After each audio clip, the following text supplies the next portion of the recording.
মায়েরা, পঞ্চপাণ্ডবের নাম কি? যুধিষ্ঠির, ভীম, অর্জুন, নকুল, সহদেব। চার পাঁচজন মন খারাপ করে বসে আছে। কৃষ্ণ প্রশ্ন করছে, এই যে যুধিষ্ঠির, তুমি চুপ করে আছো কেন, ব্যাপার কি?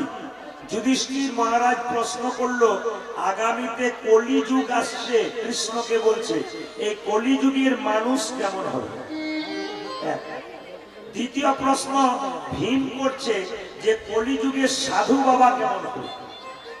তৃতীয় প্রশ্ন, এদিকে তাকান, তৃতীয় প্রশ্ন অর্জুন করছে, কলিযুগের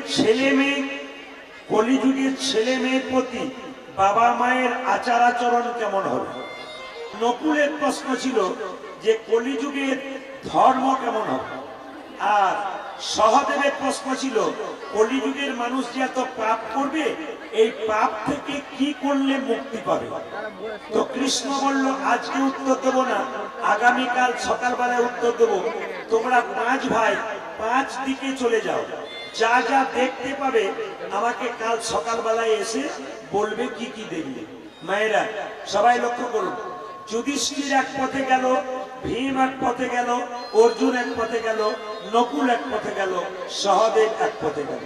কেশব মাধব গাইতে গাইতে চলে যাচ্ছে কোথায়? যুধিষ্ঠির মহারাজ দেখতে গেল, কি দেখতে পায়?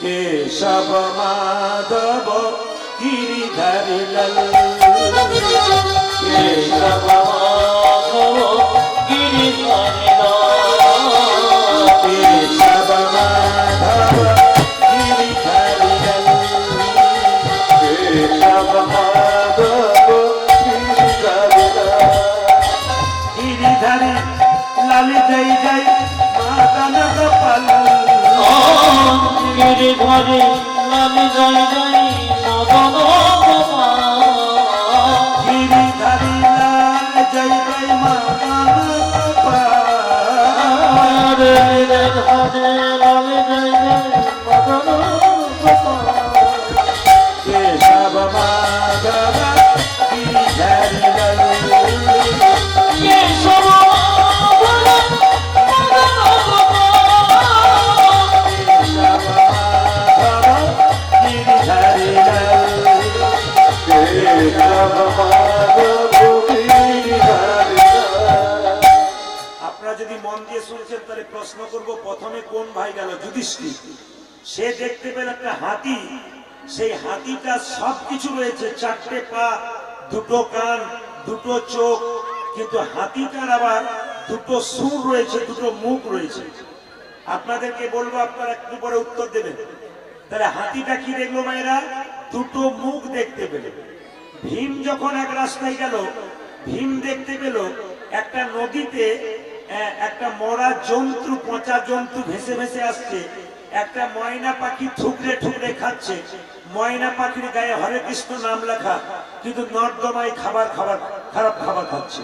তা কেন দেখলো? আচ্ছা, নকুল অর্জুন কি দেখলো? একটা গাভী বাছুর প্রসব করলো, বাচ্চাটাকে চাটতে চাটতে চাটতে চাটতে বাচ্চাটাকে নষ্ট করে দিল, রক্ত বের করে দিল। সহদেব দেখতে পেল 6টা গর্ত, তার মধ্যে 4টে গর্ততে জল নেই, 2টো গর্ততে জল আছে। তা মনে মনে ভাবছে 6টা গর্ত, তার মধ্যে 4টে ফাঁকা, আর 2টো গর্ততে জল কেন, 4টেতে নেই কেন? কৃষ্ণকে প্রশ্ন করব। আবার সহদেব দেখতে পেল একটা বিরাট বড় পাহাড় থেকে বিরাট বড় পাথর গড়গড়ে পড়তে পড়তে পড়তে পড়তে এত স্পিডে আসছে, মনে হচ্ছে যেন একটা গাছ ভেঙে দেবে, বাড়ি ভেঙে দেবে।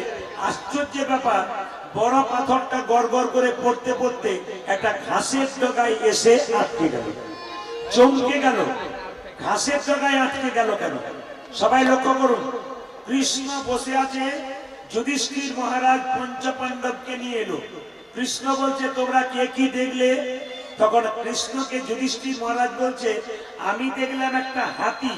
মায়েরা বলুন, হাতির কটা মুখ দেখেছিল? জোরে বলুন, বলতে হবে সবাইকে। কটা মুখ দেখেছিল? 2টো মুখ দেখেছিল।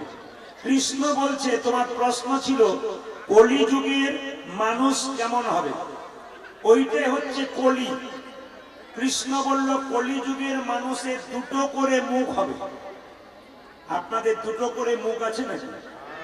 অনেকে দেখছে, তাহলে পেছনে হয়ে গেল না?